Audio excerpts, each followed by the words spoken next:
I'm Brian Young. I'm Maureen Berry. We moved into the neighborhood in 2007 in the fall. I'm not sure of the exact year, but 1860 something, this building was built. I believe it opened first as a grocery store, correct? Yep. Yeah. The next thing I know that was super successful here was JoJo's Cafe in the 30s through 50s or something like that. The woman who owned the building when it was American Saloon, she was not here. She was an absent landlord, so to speak, and just fell into disrepair rather rapidly in the last 10 years or so. It wasn't attractive at all to look at. And it's on our main thoroughfare through our neighborhood, and it kind of gives a bad impression of the rest of the neighborhood.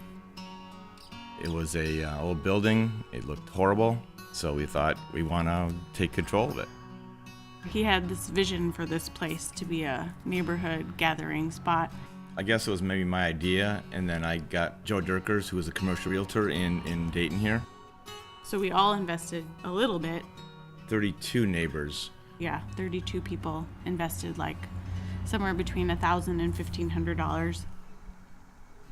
We were thinking, let's fix it up to a point where it can be attractive to someone to have a restaurant in here, or basically anything that we knew would be sustainable, and we won't have an empty building a year from now.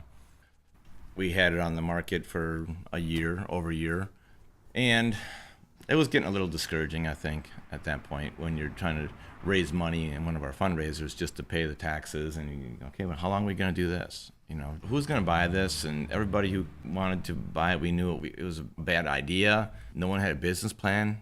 Nobody had a proper business plan. One of the funniest things I've ever seen is some of these business plans that come in. Crazy. A friend of mine called me from Texas one day and said, hey, I think I got a good business model for your bar that you have empty. I'm like, really? Oh, okay. What is it? And he goes, a co-op. And at first I really didn't think, is that grocery stores and farmer, feed stores and stuff like that? But he goes, no, it's really kind of cool. You should come, you should look into it more. So I looked at their website. At first you're like, God, that sounds like a lot of work. I don't think we can do that. But the more he read about it, he liked it, and all of a sudden we started thinking, we're like, across the courtyard would be kind of neat for a brewery. So we thought, let's see how, we did the dimensions, we kind of did some preliminary work. It all seemed to work. I think it just all sort of fell into place. Maureen and I went down to Texas over Memorial Day weekend, and they've been a super huge help. They're called Black Star, and they're the only other co-op running right now as a BrewPub in the U.S., or probably in the world at this point. A BrewPub is a place where you brew your own beer and you serve food. So there's breweries, but they just brew the beer and they'll distribute. We just plan on brewing for our own, on-premise place here, and then we'll also be a restaurant. The more we learned about it, the more we thought it's the perfect fit, because this started as a community project, and this was our way for it always to be a community project. It will definitely be Ohio's first BrewPub co-op. It'll be the second in the nation. Anyone can join. It's very actually a reasonable price for a BrewPub of $100. That gets them ownership of the BrewPub. We said, well, we want to have charter members by the end of July.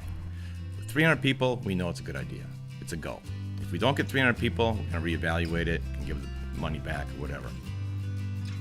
We had 300 people in, I think, 2 weeks or less.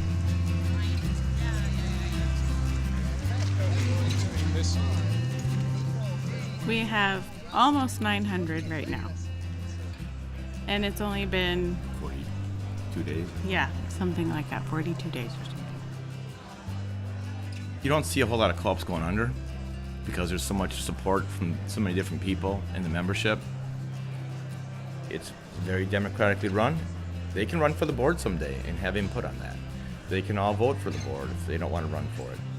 That's a powerful model. It really is. No one gets rich, mind you. I mean, there's no big, the fat cat at the top making money. But it's a place to meet, have a beer, and bring people to your place. I mean, I know banks have it, like credit unions are co-ops.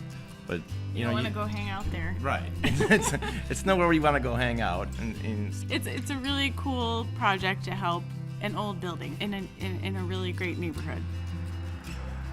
But I think Dayton was kind of hungry for something like this, just something different, and I'm just glad people were open to it.